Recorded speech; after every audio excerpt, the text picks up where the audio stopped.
This is a unique setting because it's what's called a pocket beach.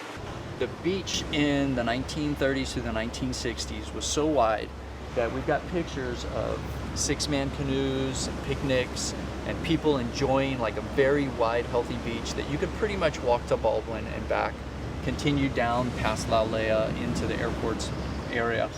And then progressively from the 60s through the 80s, there was chronic erosion that impacted this entire coastline. I got involved in about 20 years ago now. We've subsequently brought in a great deal more sand, have gotten the DLNR permits, and have engaged the coastal scientists, which have been, enormously helpful.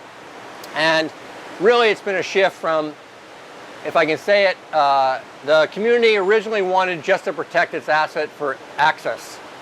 And soon thereafter, the group of us who came in subsequently realized how precious a resource it was, not only just for access, but really it became a community asset. So what started out as somewhat self-centered has ended up, in many ways, paying great dividends to us in multifold ways. I mean, we're convinced that we want to continue to build this as a public asset and a public beach.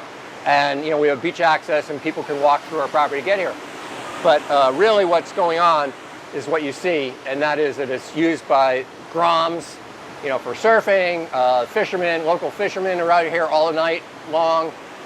The AOAO has put, I'm going to guess, I should know the number, but I'm going to say it's probably somewhere close to 15,000 tons, maybe even 20,000 tons of sand have been placed on the beach to build it back from a completely deprived spot where the water that you see today, looking clean and crystal clear, back in the early 80s and early 90s prior to this effort would have been bright red. We could probably do another 10 to 14 years worth of sand feeding. And what we're trying to do is build an equilibrium, if there is such a thing as stasis here, perhaps over time.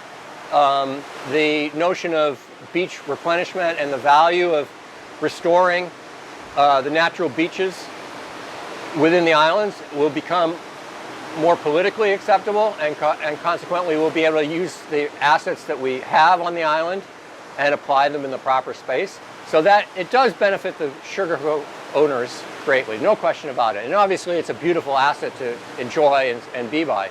But it's, as I said, it originally was somewhat self-serving and interested that way. And it's really evolved to being something more of recognizing that this is unique.